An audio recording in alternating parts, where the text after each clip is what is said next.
Welcome, ladies and gentlemen of Canby. This is Kyle Lang, Executive Director of the Canby Area Chamber of Commerce, coming to you live from the CTV studios here in Canby, Oregon. Want to give our thanks to CTV and Gordon Christensen for putting this together for us.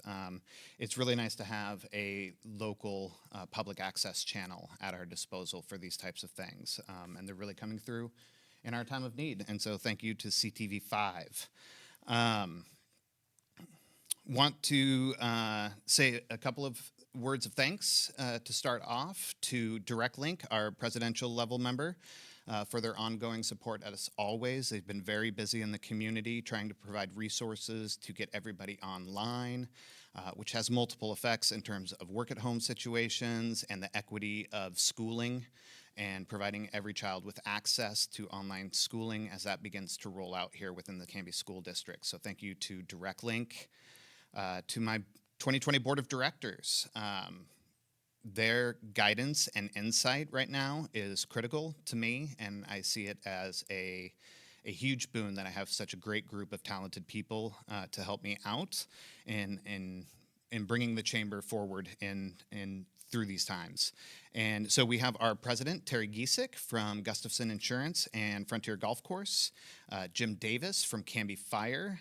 Huge shout out to Chief Davis for being on the front lines and helping handle all the first responders and our emergency operations center. Our second vice president, Tyler Nizer from Clackamas County Fairgrounds and Event Center. Our secretary treasurer, Diane Harbeck from Better Homes and Gardens Realtors. Tina Schimpf from Hope Village, Joel Cutsforth from Cutsforth Market, George Martinez from U.S. Bank. Our banking partners are very much busy and occupied right now with the rollout of the federal programs, and so thank you to George and the U.S. Bank team.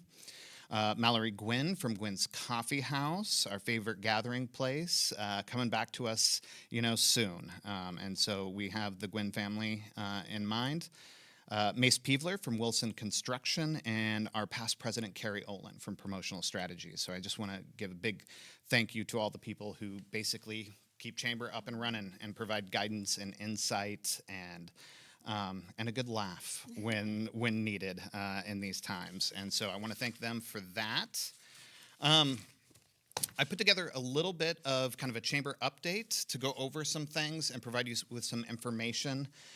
So we're going to go through that real quick before we jump right into the Q&A with Representative Christine Drazan, who's joined us today. So to start off, communication is central in how we live today, tomorrow, and every day. Chamber is working very hard to be a communicative partner to all of our local businesses and trying to provide you the resources as they become available. Things turn on a dime all the time. There's constant updates and whatnot, but we hope you are getting our email blasts, checking in on the website, and following us on Facebook for some of that information. Check in with Chamber resources. So where do we start? We start at the CanbyAreaChamber.com website. I took a little screenshot of the front page. This is our COVID-19 business resources link. If you click on that picture, you will find information from the Department of Labor. There are some family and medical leave changes that have taken place. We have information from the SBA in terms of their economic injury disaster loans or EIDL loans that have been released. We have resources for how to prepare a workplace, how to respond if an employee tests positive within the workplace. We have a training video for Canby's Emergency Operations Center. Basically, as much useful information as we thought possible, but we're trying to compress some things so that it's not altogether overwhelming for you. So the place to begin is here. Some other resources and some other just tips and tricks and pointers that I think are essential for the business community to know, having talked with multiple people out in the community. SBA resources. Now, this is the Paycheck Protection Program and the Economic Injury Disaster Loans. There's a couple of things to note. Both of these financial devices are overseen by the SBA, but it's important to delineate between the two in that the Paycheck Protection Program is pushed out into the community through local banks and community lending. It is not something that you go directly to the SBA for.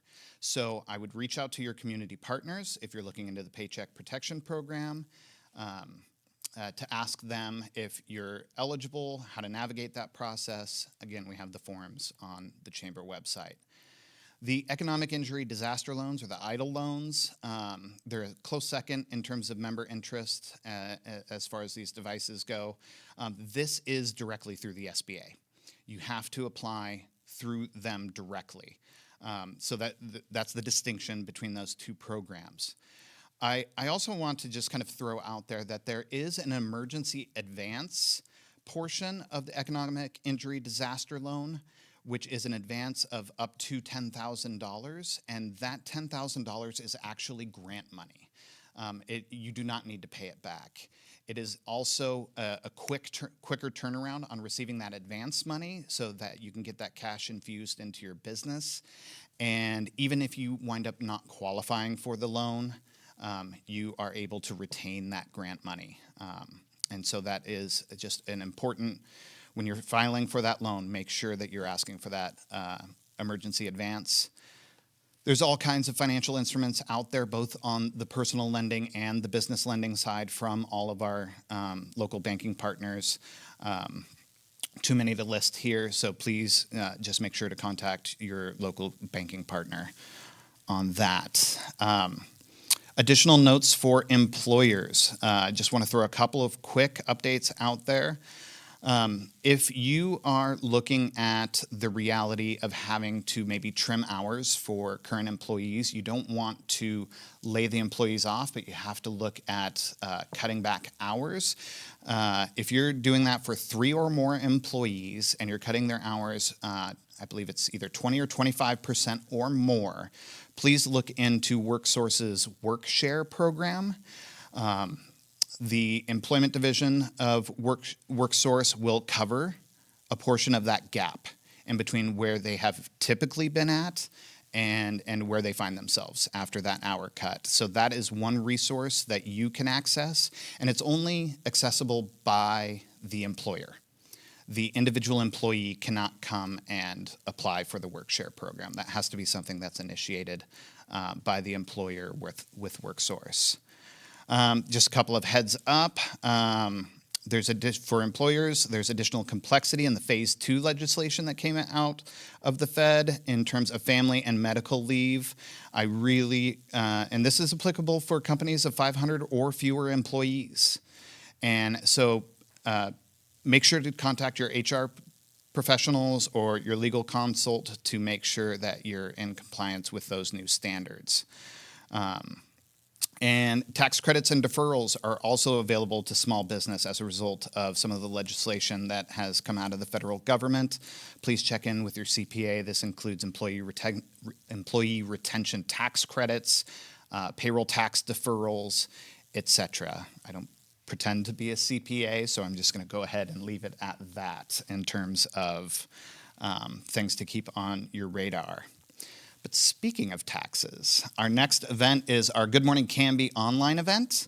Wilcox Arredondo and Company, our local CPA firm, is going to play host at that event, and they're going to actually talk about some of these tax policies and things to be aware of, because a lot of things have shifted even within weeks. So they're going to be there to give us an update on that. That is this Thursday at 8 a.m. on Zoom. You can find the link to the meeting on our Facebook or on our website. Leadership training. Coaching 101 is the session that we're doing. Next Wednesday, we're going to take it online to Zoom as well. There's still a chance to enroll there. It's $25 for members to sign up and get some really good information. I believe it's $40 for non-members. That is Wednesday at 7:30 in the morning, next Wednesday, not tomorrow. So take a look at that. It's a good time to sharpen our pencil and to work on personal development and our personal skills and our managerial and leadership skills. If there's a time for leadership, it's now. And so there's an opportunity for you to work on that. Gift cards for giving. This is a program that we rolled out. We're trying to support our local businesses and our local charities and not-for-profits. So basically what this is, community members buy gift cards at local businesses, and then they donate them back to the community, to local charities. And the chamber is going to be the bridge in between the local business and the local not-for-profits and charities. So people can order gift cards from the comfort of their home. They tell you who they want it donated to. I personally will come by your business, pick them up, and make sure that they land in the hands of the charity who is the intended recipient. Feel free to blast that out on your social media. Let people know that you're participating. It's a good way to drive a sale to your business while driving community support to our most delicate populations.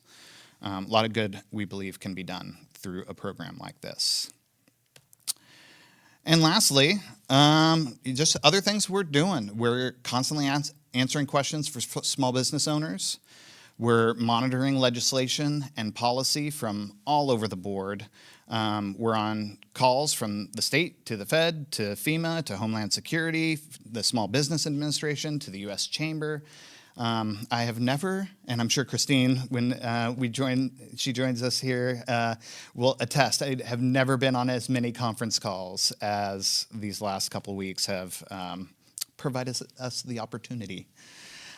We've been helping local agencies identify resources and volunteers. There's a local food company that's looking to infuse some product that they haven't been able to use into the Canby Center. There was a local not-for-profit that was looking for very specific volunteers. And so we've been making lists and coordinating with that. And working with the Emergency Operations Center with the city, with first responders, Canby Police, Canby Fire, and whatnot. So we're busy. I know we don't see each other that much these days, but we rely on member support to keep us going. And so I felt like it was important to update membership as to our efforts and what we're up to. And finally, this just kind of struck me. Forgive the old English teacher in me and throwing some Dickens up there, but electronic communication will never be a substitute for the face of someone who with their soul encourages another person to be brave and true. So while right now we're relying a lot on electronic communication, I hope that we're all encouraging others to be brave and true and strong. In these times. We all need networks and support and whatnot. So that's it for me. That was a lot from me, I feel like. So I'm going to give somebody else an opportunity to talk, and I'm going to bring Representative Christine Drazan in to the conversation with me. Hi, Christine. Hello. So good to see you. Yes, I know. Lovely. It's been interesting. Face-to-face encounters, even from 6 feet away, how much joy that kind of prompts. I feel the same. It's Yeah. good to be here. Yeah, thank you very much. So we reached out to members and pulled together a list of questions that they were hoping to ask, and we're hoping you can provide some insight and some information that they will find useful. Well, I want to say something really quick Yeah, first. please. So this whole quick slideshow that you gave is a fantastic example of what's going on in communities across the state right now and how valuable our local resources are.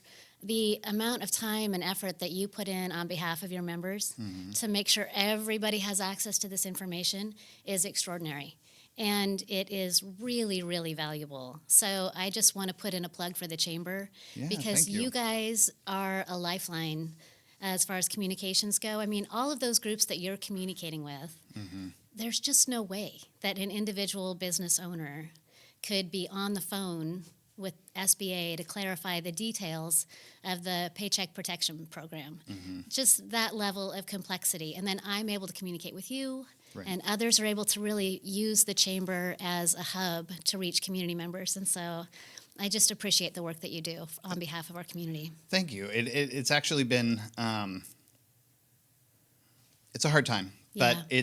it's been really fulfilling in many ways. I feel like the chamber has been very much actualized Yeah. in its potential in terms of this is what we are here for. Yeah, this is it. This is what we're supposed Yeah. to be doing. So I appreciate that. Yeah, of those course. kind words. You want to jump right on in? Let's do it. Let's jump right on in. Yeah. Okay. So our first question from membership is: a delicate balance must be struck between keeping Oregonians healthy and at the same time out of poverty, which in turn could result in significant health issues. What is the timeline to get Oregonians back to work, and who's going to make this decision? So the decision is the governor's to make. Okay. It is her executive order and her guidance in response to what she is seeing and hearing from our partners who are out there on the ground across the state. And when it comes to the decision-making process itself, at the beginning of this, as she was considering all of her various options, because every state's doing this differently, I reached out to her, and I said, here's what I'm interested in understanding. And it's kind of this question. What are the metrics? When you make the decision, how do you unwind it? What's it based on? And so I feel like right now what people need is a sense of what they should be looking for, and they need to see a light at the end of the tunnel. And we need to do this for as long as we need to do this, and not a day longer. Right. And so what is that standard? And I think that it's going to be difficult to know, because if we're successful, then you really do hold down the impacts on the health of our population, and you flatten the curve early, and all of those things I think is what they're seeing right now. But I was personally really interested in understanding from the governor, is this about containment, or is this about when testing comes online? Because when testing comes online, you can do legitimate, true tracing of contact, and then you test everybody that they've had contact with, and you begin to understand who should be quarantined for the benefit of the public. Right. And without testing, you can't really do that. And so is the metric we now have adequate access to commercial testing, we can begin that process? Or is it, I want to track how many people are identified as having contracted the virus over a certain period, or is it hospital capacity? I mean, there's a lot of different things I know that they're tracking. Right. And so she hasn't yet indicated exactly what mix of those issues she is watching most closely to make this decision. Yeah. But all of the information we're receiving right now from the Oregon Health Authority says that Oregonians have been doing their part to willingly comply, Right. and that it's making a difference in the spread of COVID-19 within the state of Oregon. And so I think that the next step becomes, does that mean we're at a point now where we can anticipate 2 weeks more of this, or 4 weeks more of this? And then once you start to step down from this, what does this look like? Right. And that is entirely up to the governor. And I know that she's consulting with folks on what that looks like, but she, as far as I understand, has not yet made that entirely public. Okay. Yeah, I think it's difficult for both members, chamber membership Yeah. and the broader public. As a former English major, I have never looked at so many graphs and so many Yeah. data points and so much raw, rough data Yeah. since college, and it's really difficult to pull forward those relevant points. data points. And a not lot of be the a modeling, wash. and a lot of the modeling is all over the map. And so, depending on what models you look at, I mean, Oregon's cases compared to states with larger populations don't fit as nicely into the same models. Right. And so, if you have a couple of dozen folks who passed away, then if the model, reverts that back to zero, then you haven't hit your surge and you're out all the way in mid-May for when this might happen. And so it's really, really, really important, as people are all over the internet and trying to give themselves some certainty and give themselves some comfort and better understand this and wrap their kind of heads around it and their hands around it a little bit, is to go straight to the source for this. So our office has the opportunity for people to sign up for a text message. And every day we kick out in really clear, plain English, a summary of our conference calls that last a little bit less than an hour with the Oregon Health Authority and the governor's team. And so every day people can hear directly from them what they're thinking about and what they're tracking on that given day and what they think about the various models that are out there and how does unemployment look and what are we looking at right now for the potential for increases in domestic violence or crime or all those other things get discussed in those calls. And so depression and and I don't have a better way to push that out other than to say this is exactly what they said. And if you're interested in getting kind of a day-by-day update on the kinds of calls that we have access to within the legislature, our office makes that available and people can just sign up. That's all it is just a summary of those meetings. So that would be on your state representative On our webpage? state representative webpage. It's actually, I believe it's on the House Republican office page, which is kind of the umbrella page. Sure. And it's COVID-19 information, and it's present there. And it says sign up for text messages, and it's just a summary of those meetings. Okay, perfect. No, that's a great resource. Another thing that that membership was curious about is there's been a lot of talk about the emergency session. And folks are kind of wondering, if you could tell them something about maybe the timing or through your conversations, what are the subjects that are looking to be covered in calling an emergency session? Can you give us some insight? I can give you a peek into my participation in those conversations. The legislature, it feels like 6 months ago, but it was not, formed a joint coronavirus response committee. And that committee took virtual testimony and met for a handful of times and came up with a list of recommendations to potentially be considered in a emergency special session. And then we heard from the governor that she wasn't interested in calling us in yet, and that work product has sort of just kind of sat off to the side. And so I can give you a little bit of a sense of what that committee looked at. Yeah, and then from my perspective too, I believe when we go into special session, it needs to be like laser focus on coronavirus issues, all the fallout, all the impacts of that, whether or not that's economic, whether or not it's societal, or whether or not we have to fix some regulatory issues. I mean, right now we have deadlines for when city governments have to turn in their budgets. Like, what does that process look like for them? Can we give them some breathing room? The governor can do a lot of things through executive order to give clarity for businesses and individuals. She's aligned already with the federal delay of tax filings. So there's a little bit of breathing room that's not happening anymore on April the 15th. That was important. But what she can't do, we can take a look at within the session, and some of that relates to what the courts need right now. They need flexibility in being able to manage the docket for civil cases, not criminal cases. Those are going to maintain their constitutional integrity. But when it comes to the civil part of their work, they'd like some flexibility. The governor can't provide that to them, as I understand it. We would need to. And so there are some very specific ways that the state legislature does fill a gap. And so in really broad terms, that's how I view that special session is, that we need to look at it. What did the federal government do? What did the stimulus provide? Who's left out? Who is still needing assistance, support, regulatory relief? Who's left? And so that might be agencies, it might be businesses, it might be individuals and their families.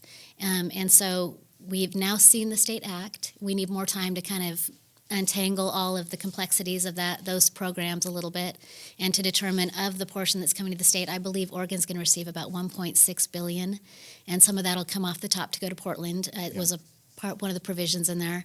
And cities of 500,000 or more are able to pull a sum off the top of the state dollars. And it's based on a formula. Yep. And they can apply for that, and I would expect that they would. And then the state will get the rest. And then there will be some direction in there that it can't replace existing spending.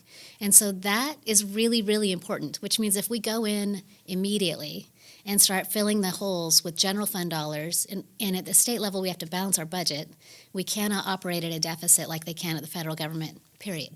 And so if we use our general fund dollars, which are limited, to begin doing things and activities that the federal government would have otherwise covered, then that's not money we can pull back and replace with the federal money after the fact. And so that has caused there to be a little bit of a pause for how quickly we should go in. Because once we really understand how that federal money can apply to the challenges that Oregonians are facing right now, then we can clearly see where the gaps are. And then we'll know that the money that we are appropriating to those needs is money that would not otherwise have, that need would not have been met. Gotcha.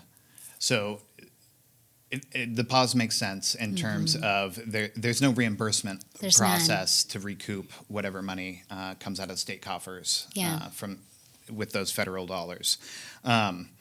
In terms of business and the business community and who's kind of left out. I know you've been on many calls, listening session calls. Are there sectors, are there kind of a couple of standout folks that are present in those conversations that you believe the state will be taking a look at?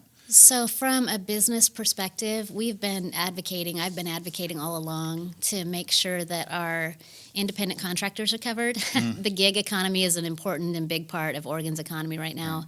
And that's all the 1099. That's all the 1099 folks. And I believe that has been addressed in the federal legislation, which is really, really important. And then, and so I feel like that part of this puzzle has some clarity, a little bit more clarity than it did before. And really, the federal stimulus really does a great job, potentially, of supporting all these various business groups. The folks who are not covered in the expansion of unemployment insurance and things like that at the state of Oregon are people who might be working under the table. And, there's the gig economy that's kind of above board, and then there's a gig economy of people who are surviving. Right. And so there will be some efforts to bolster some of nonprofits, I would expect, to support people who right now are just suffering across the board and make sure that our safety net is really, really strong. And I think that we will find some of those issues do emerge. Yeah. Well, shameless plug, self-promotion. 501c6s have been largely excluded from any of the federal program, which is the classification of chambers. Specifically excluded. As I understood it. Yes.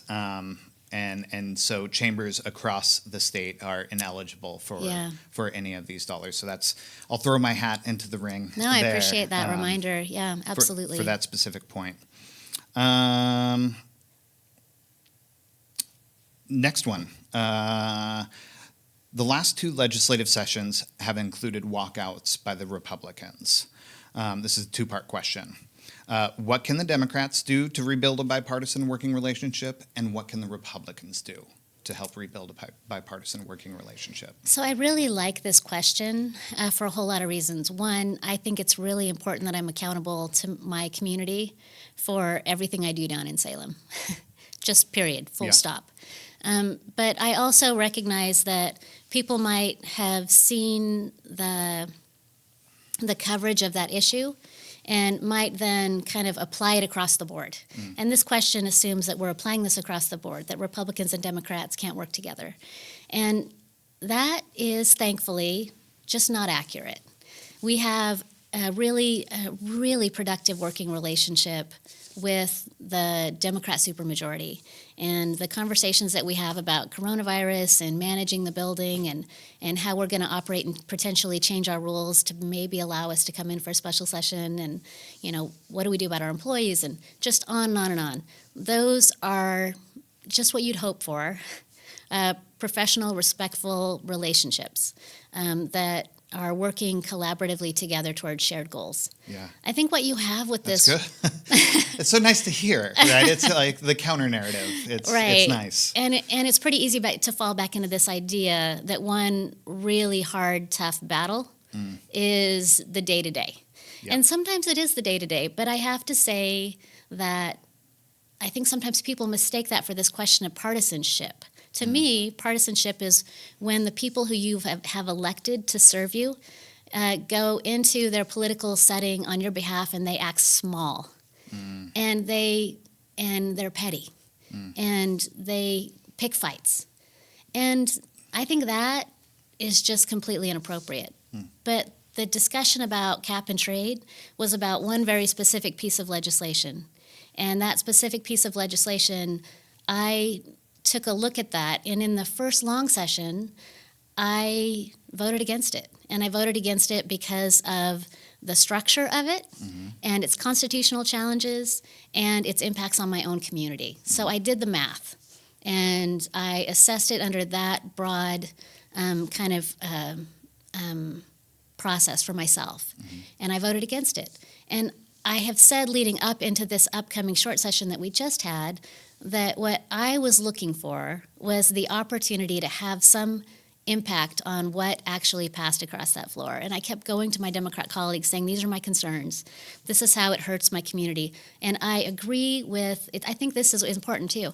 It's possible to agree with the goal and completely disagree with the means. Yeah, the methodology. The mechanism matters because I'm not there to go and philosophize. I'm not there to do anything but support good, sound public policy.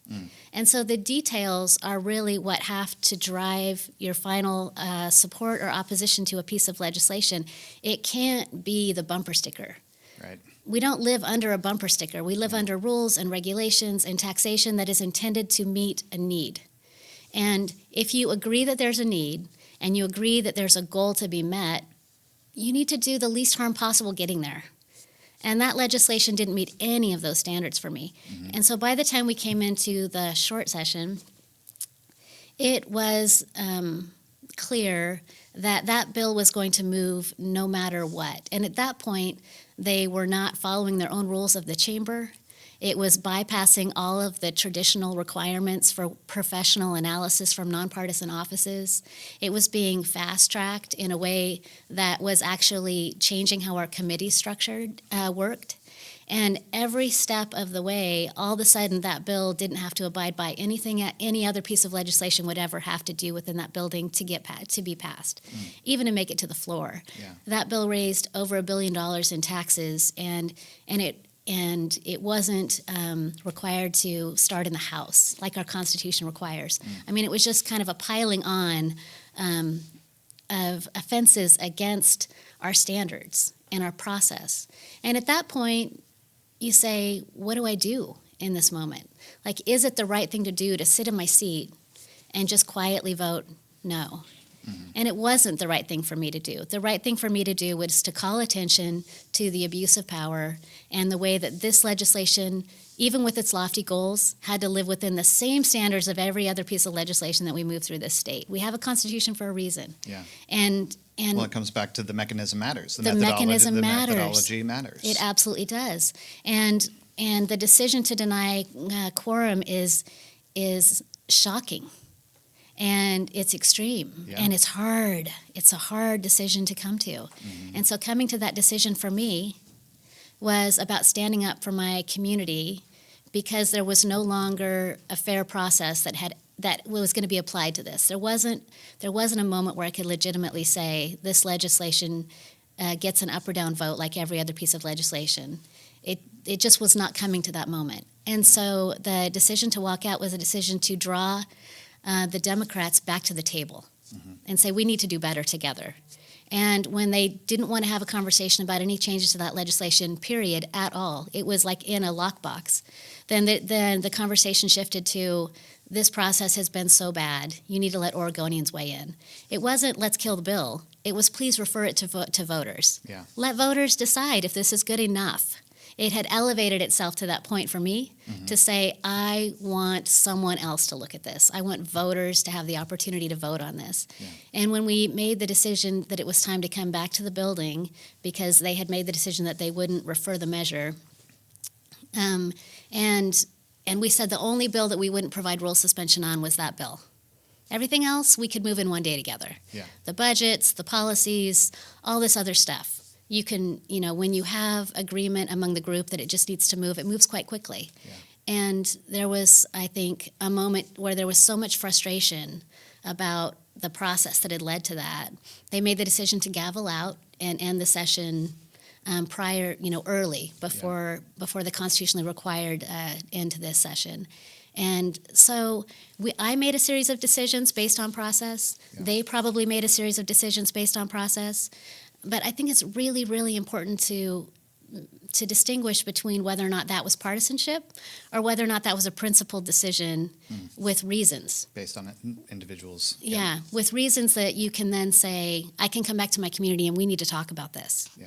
And you get to tell me if that was something that aligns with your expectations of me. Yeah. Like, that's what this is about. This is about accountability, and it's also about service. Yeah. And in my estimation, from what I saw and what the standards are inside that building, it wasn't good enough for my community. Yeah. So that's how that rolled out. So to circle back around, is there anything that each party can maybe do to signal in terms of this emergency session? Yeah.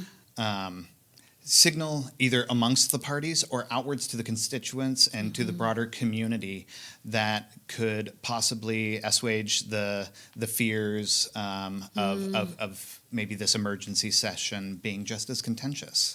Yeah, so at the beginning of the process, when the committee was appointed, I did a joint press release with the Democrat leaders in the building saying, we think this is important work to be done. We're going to do this work together.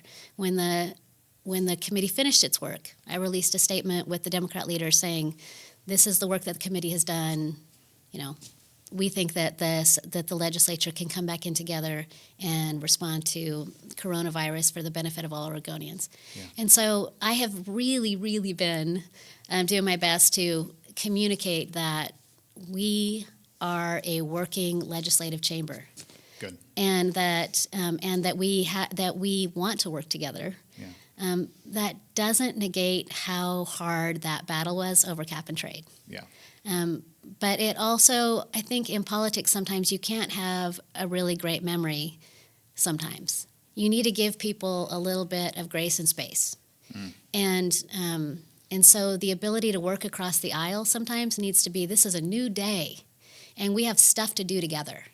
And when it comes to absolutely everything right now that's going on in our state, we cannot afford to have anybody, not elected leaders, not people in our local communities. Like, there's just nobody in our state right now that should be able to say, this moment doesn't demand my best. Yeah. And I'm going to give that every single day. And every single day is a new day to commit to whatever those challenges are. Yeah. Good. We'll move on to next subject, unemployment insurance update. Is there a possibility from laid-off employees and community members that I've spoken to around the area, applications have been slow to be processed? Can you give us an update on how that agency's working, ramping up? That agency advancing? is struggling. Yeah. They had almost 170,000 unemployment insurance claims in 1 week. We went from 3%-ish unemployment to a projected about 9% unemployment at this point. I think it's a little bit below that. We won't have the final numbers till mid-April, I believe. Okay. And so they are, they weren't built for this. They weren't built for this level of pressure on their system. Right. And they're trying to hire about 400 folks in the unemployment department right now. And Statewide? Yeah, statewide. They're ramping up because they have to. And I think they're borrowing people from other agencies, and they are trying to meet the need. But it is crushing right now for them. And so there is no doubt that people are struggling to get through, and that that agency is having a hard time processing. Yeah. But when you consider what they've done before, the fact that they've been able to receive almost 170,000 applications for unemployment insurance in a week is substantial. But the fact that people are still saying, I can't get through, I've called 100 times, nobody's answering me, like, that shows that the level of need we haven't even been through the entire level of need yet. Yeah, my background coming from restaurants, I still have friends and former coworkers who, from the moment restaurants went to takeout only, have yet to see benefit.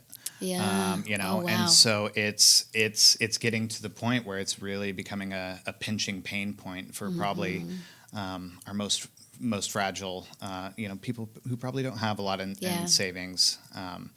So that's one thing I think we need to keep an eye on the ball and really make sure that we're supporting that agency, because there's real need Yeah, there Yeah. is real need. There is real need. It's going to take a long time to come back Right. for our economy, and I think a lot of families are gonna feel this for a long time. Yeah. And so we absolutely have to get the employment department ramped up to meet this need. And just from some of my members, though, there are other industries that are out there that are absolutely hiring Yeah, at it's this true. time. So there is hope. Yeah. It might require a retrain, a reshift, a new way of looking at employment and what your day-to-day employment looks like. Yeah. But there is opportunity out there. State level relief plans. We've seen some of the federal programs begin to roll out at this point. Can you give us some insight into the conversations that are framing the state level input as it pertains to business? I mean, we talked a little Yeah. bit about looking at the populations that are uncovered, the 1099s and whatnot, but have you heard any specific mechanism coming out of the legislature? So we did a release. I did a release at the beginning of all of this and requested a whole lot of bridge support for businesses right now.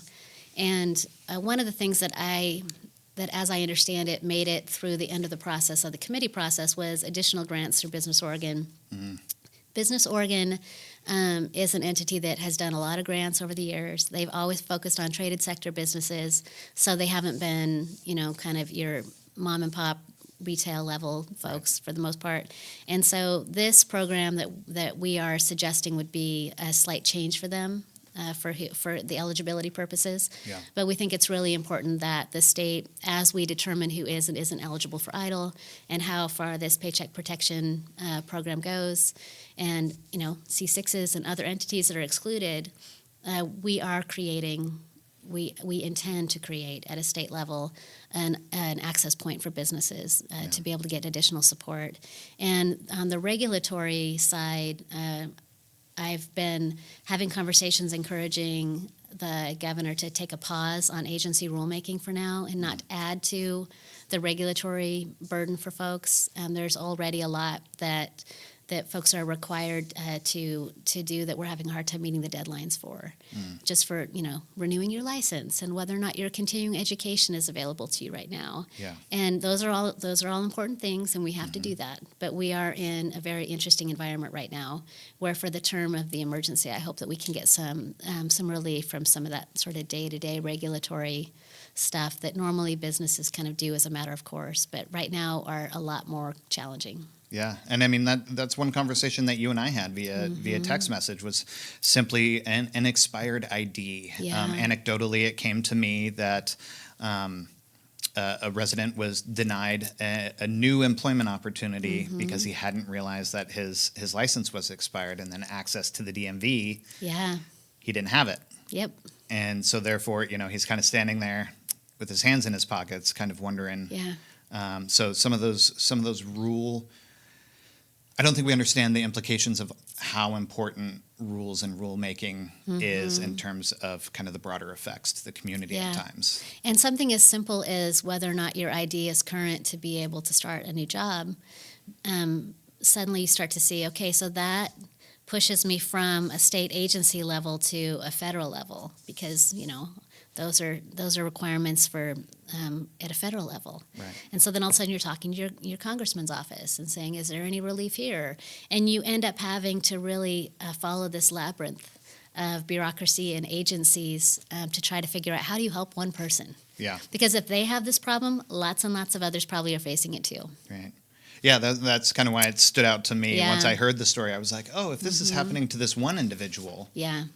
then that has to be something that's kind of more broadly affecting. And even, what is it, True ID? Yeah. And the deadline for True ID and whatnot, there's Yeah. some real And it's all bottleneck been, issues. Yep, and it's all been pushed off, and Yeah. we're not there, and we aren't going to get there at this moment. Yeah. Okay. Let's see. Another question from a member.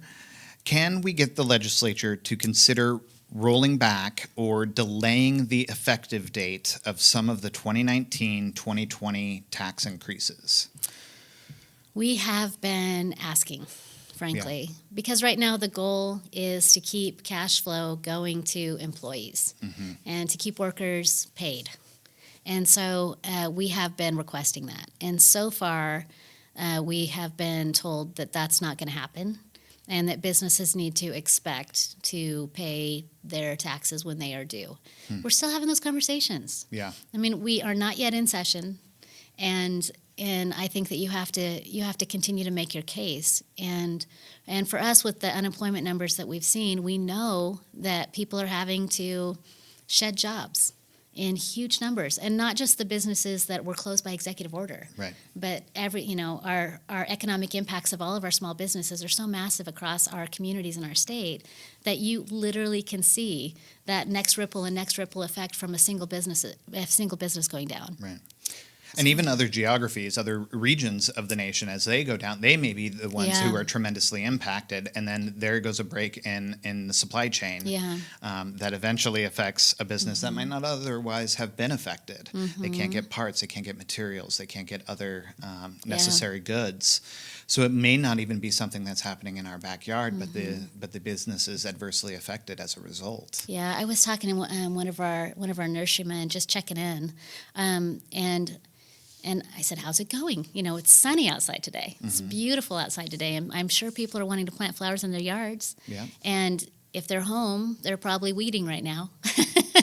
Guilty. If they're not working, they're weeding or whatever." And it was interesting. He said, "Well, it's not really that it's not going fine just right now. It's that if I put all of these flowers on the back of a truck and it crosses the nation and it takes 4 days to get there or whatever, when they arrive, will that business still be open? Will they be able to, will there be somebody to offload those flowers, and will my client still be purchasing from me?" Yeah. Because that's how fast things have changed. I mean, with an executive order across the nation, you don't always know right now who's going to be open and who's going to be closed, and what that community is going to look like from day to day, let alone the pacing for business and their planning a full season in advance. And so some of that has definitely had an impact too locally for us. Our office has been calling the businesses that were closed by executive order and just checking in. And so those conversations have so far been intended to just connect people with resources. Yeah. Like, I want to make sure you know about this, and this is how you get more information, and please let us know if you have specific concerns.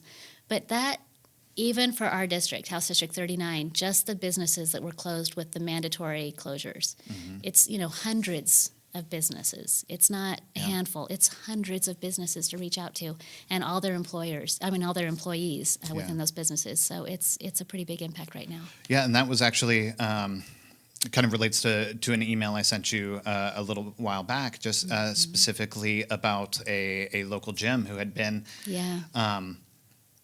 who had over complied with regulations and spacing and whatnot for the protection of their own members, and had the mandatory closure happen to them, and they were wondering, is there any possibility of workarounds or any kind of just loosening, as long as they came up with the affidavit idea. If we swore an affidavit that we would comply with a certain degree of kind of health authority mandated restrictions.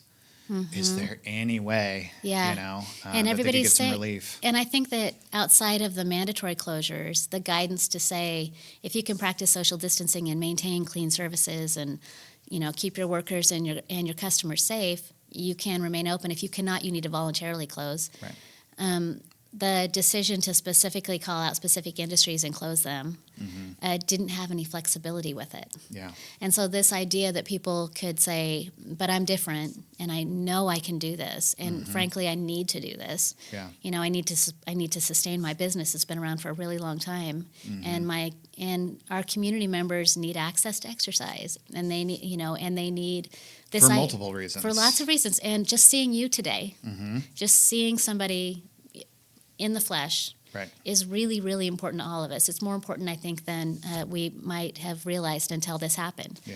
And so the call for that to happen is compelling, and it's important. But the response to that was, we can't now. Right. And when we can, we'll be lifting them for more than just your business. And even when they do begin to step this down, for all I know, they will require additional commitments from businesses for how they'll operate moving forward until we're completely done. I don't know what that will look like. Yeah, but day it's one possible. post stay at home is not going to be It's not going to be full. straight back to business as usual. No.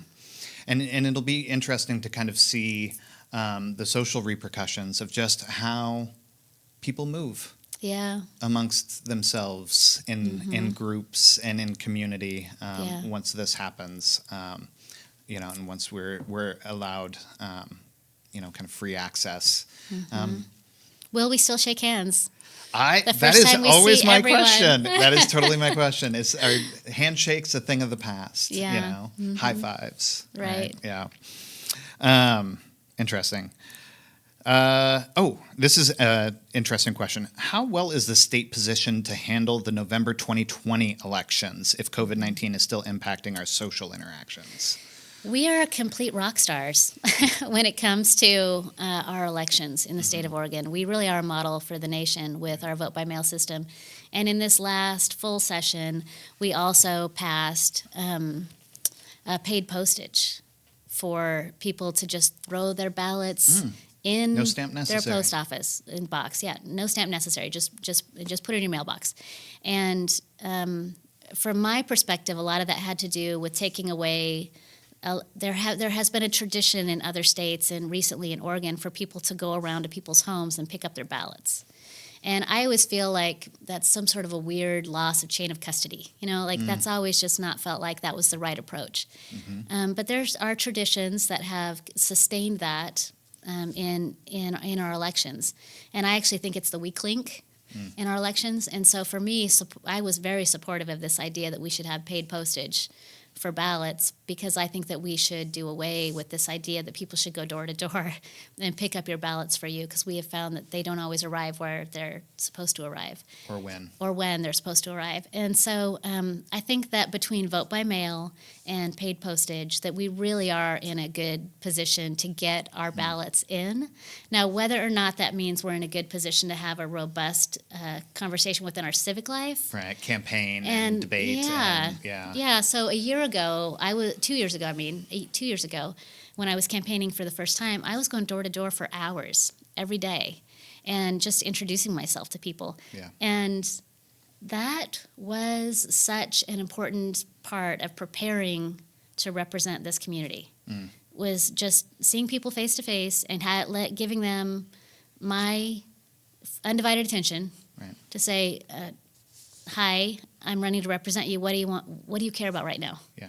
And that one-on-one, as opposed to group environments or online community, a lot of people aren't predisposed to raise their hand to speak out in those types of circumstance. Yeah, and we both know that somebody showing up on your door is not always welcome. Yeah.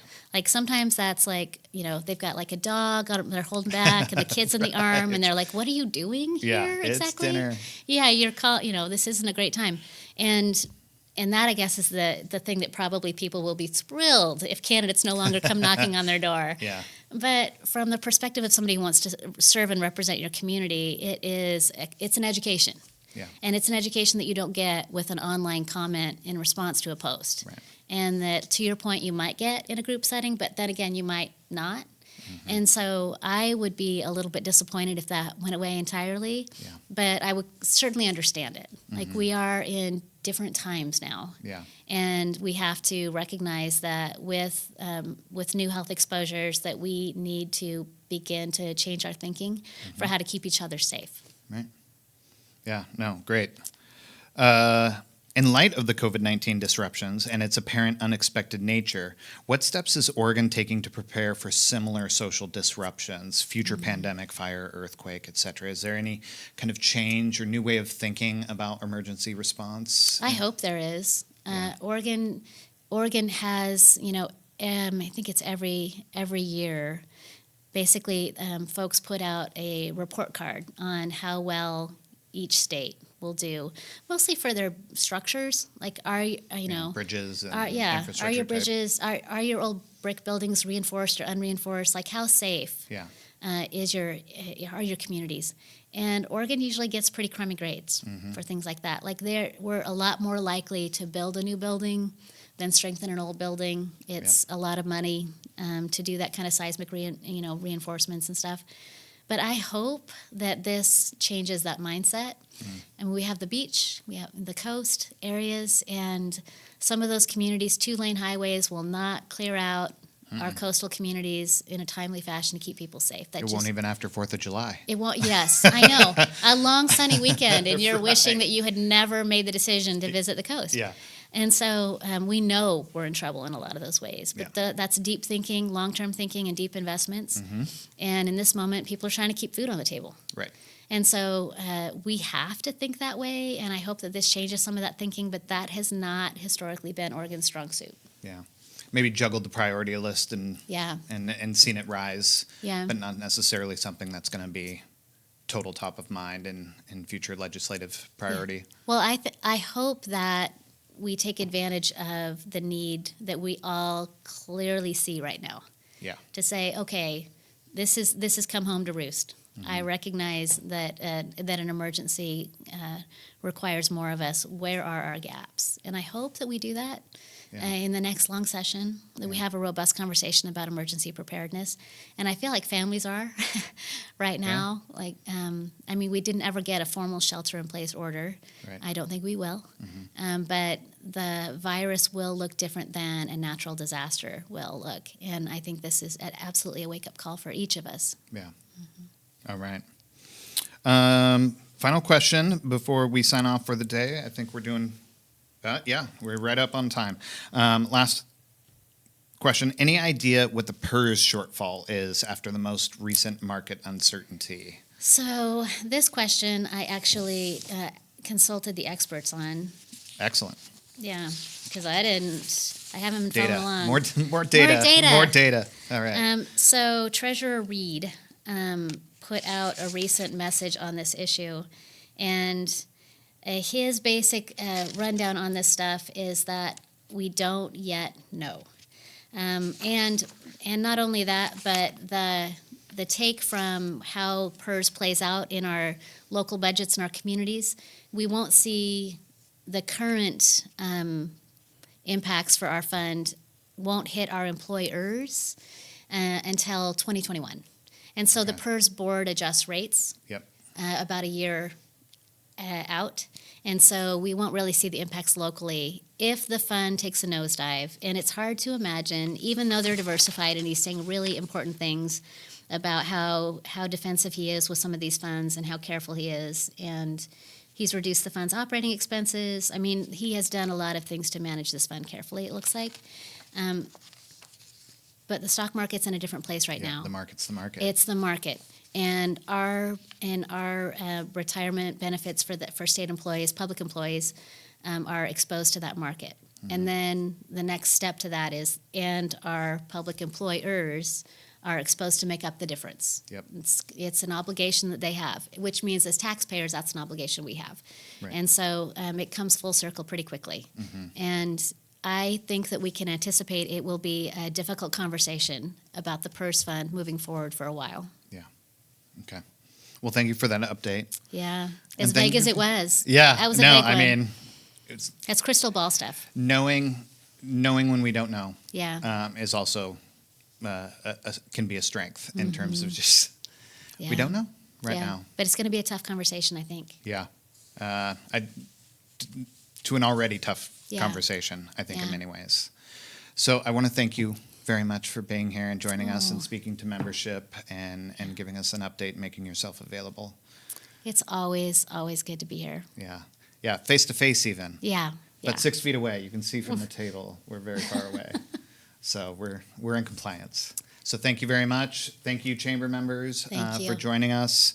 And Good Morning Canby is 8 a.m. on Thursday morning via Zoom meeting. Join us with Wilcox Arredondo and Company, and we'll be talking a little bit more about the tax policy changes that have arisen due to COVID-19 legislation. So thank you very much and have a great day.